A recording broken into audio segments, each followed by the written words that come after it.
ഈ ശബ്ദവാഹിനിയുടെ ശബ്ദപരിധിക്കകത്ത് ഞങ്ങളെ ശ്രദ്ധിക്കുന്ന എല്ലാ നല്ല ശ്രോതാക്കൾക്കും ഈ വൈകിയ സമയത്ത് ഞങ്ങൾ ഞങ്ങളുടെ അഭിവാദ്യങ്ങളെ അറിയിക്കുകയാണ്. ഈ ശബ്ദപരിധിക്കകത്ത് ആയിരിക്കുന്ന ഓരോ പ്രബുദ്ധരായ നല്ല സ്നേഹിതരും നല്ല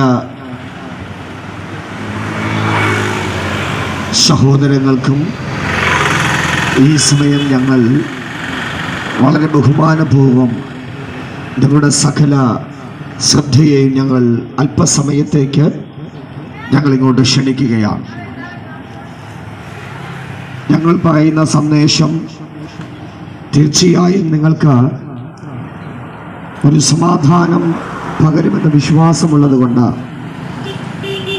അത് നിങ്ങൾക്ക് ആശ്വാസം പകരുന്നതായി തീരുമെന്ന ഉറപ്പുള്ളത് കൊണ്ട് നിങ്ങളുടെ വിലപ്പെട്ട ചില നിമിഷങ്ങളെ ഞങ്ങൾ ഹാർദവുമായി നിങ്ങളോട് ചോദിക്കുകയാണ്. നമ്മൾ പാർക്കുന്ന ഈ ഭൂമി, നമ്മൾ വസിക്കുന്ന ഈ പട്ടണം ഓരോ ദിവസവും നമ്മൾ പരിശോധിച്ചാൽ നമുക്ക് മനസ്സിലാക്കുവാൻ കഴിയുന്നത് വളരെ പ്രതികൂലമായ, വളരെ പ്രശ്നങ്ങൾ നിറഞ്ഞ നിമിഷങ്ങളിലേക്ക് നീങ്ങിക്കൊണ്ടിരിക്കുകയാണ്. ഓരോ പ്രഭാതത്തിലും നമ്മുടെ വീട്ടുമുറ്റത്ത് പറന്നു വീഴുന്ന പത്രത്തിന്റെ താളുകൾ മറിച്ചു നോക്കിയാൽ അതിനകത്ത് കാണപ്പെടുന്ന ഓരോ വാർത്തകളും മനുഷ്യനെ ഞെട്ടിപ്പിക്കുന്ന വാർത്തകളാണ് വായിക്കുവാൻ കഴിയുന്നത്. വാർത്താ മാധ്യമങ്ങൾ നമ്മൾ തുറന്നു വായിച്ചാൽ നമുക്ക് മനസ്സിലാക്കുവാൻ കഴിയുന്നത് മനുഷ്യനെ ഭയപ്പെടുത്തുന്ന, ഭീതിപ്പെടുത്തുന്ന സംഭവങ്ങളാണ് കണ്ടുകൊണ്ടിരിക്കുന്നത്. നാം പാർക്കുന്ന ഈ ഭൂമിയിൽ ഓരോ നിമിഷവും ഓരോ ദിവസവും നമ്മൾ ശ്രദ്ധിച്ചാൽ നമുക്ക് മനസ്സിലാക്കുവാൻ കഴിയുന്ന ചില പ്രത്യേകതകളുണ്ട്. ഈ കാലഘട്ടം എന്ന് പറയുന്നത് അതിദാരുണമായി കരുണയില്ലാതെ മനുഷ്യൻ എന്ത് കുറ്റകൃത്യവും ചെയ്യുവാൻ ധൈര്യമുള്ളവനായി മാറിക്കൊണ്ടിരിക്കുന്ന ഒരു കാലഘട്ടമാണ്. ഇന്നേക്ക് 25 വർഷങ്ങൾക്ക് മുമ്പ് നമ്മളൊന്ന് പുറകോട്ട് നോക്കി ചിന്തിച്ചാൽ നമുക്ക് മനസ്സിലാക്കുവാൻ കഴിയുന്ന ഒരു കാര്യമുണ്ട്. 25 വർഷങ്ങൾക്ക് മുമ്പ് മദ്യപിക്കുന്നവരുടെ എണ്ണം കുറവായിരുന്നു, പുകവലിക്കുന്നവരുടെ എണ്ണം കുറവായിരുന്നു, മദ്യത്തിനും മയക്കുമരുന്നിനും അടിമപ്പെട്ട് ലഹരിയിൽ സന്തോഷം കണ്ടെത്തുന്നവരുടെ എണ്ണം വളരെ കുറവായിരുന്നു. മദ്യം കഴിക്കുന്നവരുടെ പ്രായമെന്ന് പറയുന്നത് മിനിമം 25 വയസ്സിന് മുകളിലായിരുന്നു. 25 വയസ്സിന് താഴെയുള്ളവർ മദ്യപിക്കാറില്ല, മയക്കുമരുന്ന് ഉപയോഗിക്കാറില്ല. അങ്ങനെ ഒരു കാലഘട്ടം ഉണ്ടായിരുന്നു. എന്നാൽ കാലം കഴിഞ്ഞ് ഇങ്ങോട്ട് അടുത്ത് വന്നപ്പോൾ 25 എന്നുള്ളത് 20 അവിടെ കൊണ്ട് നിന്നില്ല, അത് 15 മാറി. അവിടെ കൊണ്ട് തീർന്നില്ല, അത് 10. വിവിധ പ്രായം കുറഞ്ഞു. ഒരു പണ്ഡിതൻ ഇങ്ങനെ പറഞ്ഞു, നമ്മുടെ പ്രബുദ്ധമായ ഈ കേരളം ഇങ്ങനെ മുന്നോട്ട് പോയി കഴിഞ്ഞാൽ അമ്മയുടെ ഉദരത്തിൽ നിന്നും ഒരു മനുഷ്യൻ ജനിച്ചു വീഴുമ്പോൾ തന്നെ മദ്യത്തിന്റെ ലഹരിക്ക് അടിമപ്പെട്ടു പോകുന്ന നിലയിൽ മാറ്റപ്പെട്ടു പോകുന്ന ഒരു സാഹചര്യത്തിലേക്ക് നമ്മുടെ കാലഘട്ടം മാറിപ്പോകും എന്ന് പറയുവാനിടയായി. പ്രിയ സ്നേഹിതരെ, നമ്മുടെ ഈ നാട്ടിൽ നടക്കുന്ന കുറ്റകൃത്യങ്ങൾ, ഇവിടെ നടക്കുന്ന പീഡന പരമ്പരകൾ, ഇവിടെ നടക്കുന്ന കൊലപാതകങ്ങൾ, കുടുംബ തകർച്ചകൾ എല്ലാം അതിന്റെ പുറകിലുള്ള ഒരു അടിസ്ഥാന കാരണമുണ്ട്. എന്തുകൊണ്ടാണ് കുടുംബത്തിന്റെ തകർച്ചകൾ സംഭവിക്കുന്നത്?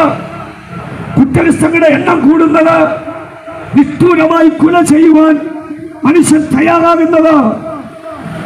നിങ്ങളൊരു കാര്യം ശ്രദ്ധിച്ചിട്ടുണ്ടോ? ഏത് കുറ്റകൃത്യത്തിന്റെയും അടിസ്ഥാന കാരണമെന്ന് പറയുന്നത് മദ്യലഹരിയാണ്. മദ്യത്തിന്റെ ലഹരിയിൽപ്പെട്ട് മനുഷ്യൻ ഏത് കുറ്റങ്ങളും ചെയ്യുവാൻ മടിയില്ലാതെ മാറിക്കൊണ്ടിരിക്കുന്ന ഒരു കാലത്തിലോട്ടാണ് നമ്മൾ എത്തിച്ചേർന്നിരിക്കുന്നത്. നമ്മുടെ യൗവനം, നമ്മുടെ തലമുറയുടെ യൗവനം നഷ്ടപ്പെട്ടു പോയിക്കൊണ്ടിരിക്കുന്ന ഒരു കാലഘട്ടമാണിത്. എന്നാൽ ഇന്ന് നിങ്ങളോട് ഞങ്ങൾക്ക് പറയുവാനുള്ള ഏറ്റവും പ്രാധാന്യതയുള്ള മനോഹരമായ ഒരു സന്ദേശം എന്തെന്നറിയാമോ?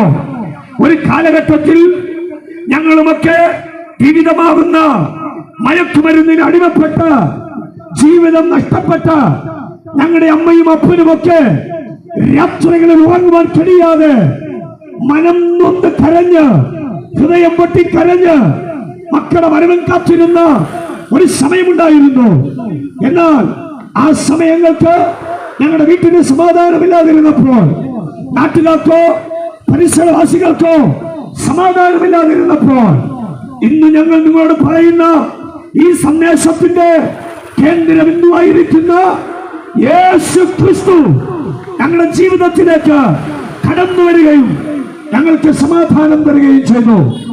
ആ യേശുവിനെ ഞങ്ങൾ മനസ്സിലാക്കുകയും തിരിച്ചറിയുകയും കണ്ടെത്തുകയും ചെയ്തപ്പോൾ ഞങ്ങളുടെ ജീവിതത്തിൽ സമാധാനമുണ്ടായി.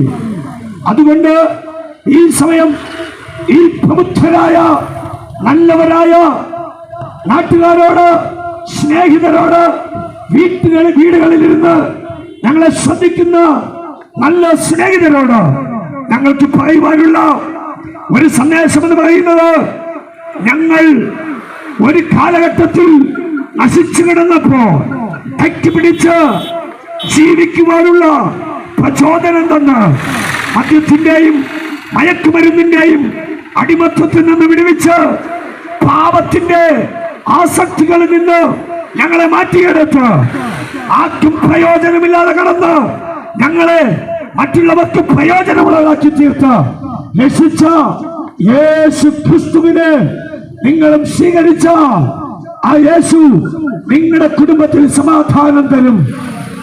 തകർന്നു കിടക്കുന്ന നിങ്ങളുടെ തലമുറയ്ക്ക് സമാധാനമുണ്ടാകും. പ്രിയ സ്നേഹിതരെ, ഇവിടെ നിൽക്കുന്ന പല ചെറുപ്പക്കാരോടും ചോദിച്ചു നോക്കിയ അവർക്ക് പറയുവാനൊരു കാര്യമുണ്ട്. ഒരുപക്ഷെ ഞങ്ങളൊക്കെ ഇന്ന് ഏതെങ്കിലും ജയിലറയ്ക്കകത്ത് ഏതെങ്കിലും കുറ്റകൃത്യങ്ങൾക്കകപ്പെട്ട് ഏതെങ്കിലും ജയിൽ സെല്ലിനകത്ത് കിടക്കേണ്ടവരായിരുന്നു. എന്നാൽ നിങ്ങളുടെ മുന്നിൽ ഇത്രയും ധൈര്യത്തോടെ വന്നു നിൽക്കുന്നതിന് കാരണം ഈ യേശു ഞങ്ങളെ രക്ഷിച്ചത് കൊണ്ടാണ്.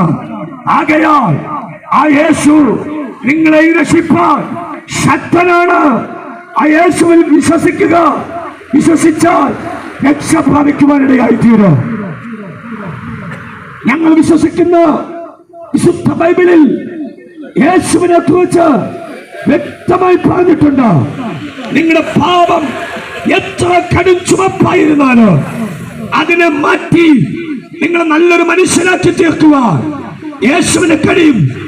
ആകയാൽ ആ യേശുവിലേക്ക് നിങ്ങളെ ഞങ്ങൾ ആത്മമായി സ്വാഗതം ചെയ്യുകയാണ്. നിങ്ങൾ സമാധാനമില്ലാതെ നിത്യമായ രോഗം പിടിച്ച് വേദന കൊണ്ട് തകർന്നു കിടക്കുന്നവരാണോ?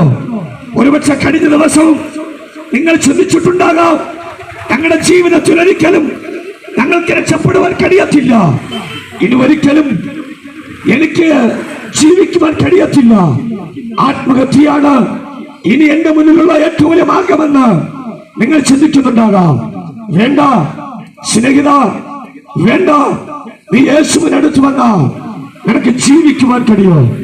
ആ യേശുവിലേക്ക് നിന്നെ ഞങ്ങൾ ഹാർദവമായി സ്വാഗതം ചെയ്തുകൊണ്ട് ഈ നല്ല ദിവസം നിനക്ക് സമാധാനം പകർന്നുകൊണ്ട് അവസാനിപ്പിക്കുന്നു. God bless you. ദൈവം അനുഗ്രഹിക്കട്ടെ. നമുക്ക് പ്രാർത്ഥിക്കാം. പരിശുദ്ധനായ ദൈവമേ, സ്വർഗീയ നല്ല പിതാവേ, അനുഗ്രഹവും പ്രശാന്തവുമായ ഈ വൈകിവേളയ്ക്കായി സ്തോത്രം ചെയ്യുന്നു. ഈ പ്രദേശത്ത് ഞങ്ങൾക്ക് കടന്നു വന്ന് മാറ്റമില്ലാത്ത തിരുവഴുത്തുകളെ അറിയിപ്പാൻ ഇടയാക്കിയതിനായി സ്തോത്രം ചെയ്യുന്നു. കേൾവിക്കാരായ എല്ലാവരെയും ദൈവം അനുഗ്രഹിക്കണം. ഇവിടെ വിളിച്ചറിയിച്ച ദൈവിക സത്യങ്ങൾ അവരുടെ ജീവിതങ്ങളെ കുടുംബങ്ങളിൽ അനുഗ്രഹമായി തീരുവാൻ, നിത്യതയുടെ അവകാശികളായി തീരുവാൻ ദൈവം സഹായിക്കുന്നു. തുടർന്ന് ഞങ്ങൾ അടുത്ത സ്ഥലത്തേക്ക് പോകുന്നു. തിരുസാന്നിധ്യം കൂടെ ഇരിക്കും. മാനവും മഹത്വം അപ്പച്ചനത്തിൽ യേശു ക്രിസ്തുവിൻ നാമത്തിൽ തന്നെ. ആമേൻ. ഒന്നേ ഒന്നേ ഒന്നേ ഉള്ളൂ, ഒന്നേ ഒന്നേ ഒന്നേ ഉള്ളൂ, രക്ഷാമാർഗം ഒന്നേ ഉള്ളൂ, രക്ഷാമാർഗം ഒന്നേ ഉള്ളൂ. ബൈബിൾ നമ്മുടെ ആയുധമാണ്, ബൈബിൾ നമ്മുടെ ആയുധമാണ്. സ്നേഹത്തിൻ ദൂത് അതിലുണ്ട്, സ്നേഹത്തിൻ ദൂത് അതിലുണ്ട്. ദൈവസ്നേഹം വന്നാലേ, ദൈവസ്നേഹം വന്നാലേ മനുഷ്യരെല്ലാം നന്നാകൂ, മനുഷ്യരെല്ലാം നന്നാകൂ. ബോലോ പ്രഭു യേശു മസീഹ് की जय, बोलो प्रभु यीशु मसीह की जय, बोलो प्रभु यीशु मसीह की जय. യേശു ക്രിസ്തു പാപികളെ രക്ഷിക്കുന്നു, യേശു ക്രിസ്തു രോഗികളെ സൗഖ്യമാക്കുന്നു, യേശു ക്രിസ്തു സമാധാനത്തെ നൽകുന്നു, യേശു ക്രിസ്തു രാജാവായി വേഗം വരുന്നു. അവനെ എതിരേൽപ്പാൻ ഒരുങ്ങിക്കൊള്ളുക. Hallelujah, hallelujah, hallelujah. ഞങ്ങളെ ശ്രമിച്ചുകൊണ്ടിരുന്ന എല്ലാ ദേശവാസികൾക്കും ഒരു പ്രാവശ്യം കൂടെ ഞങ്ങൾ നന്ദി അറിയിച്ചുകൊണ്ട് കൊല്ലത്തേക്ക് കടന്നു പോകാൻ ആഗ്രഹിക്കുന്നു. ദൈവം നമ്മെ സഹായിക്കുമാറാകട്ടെ.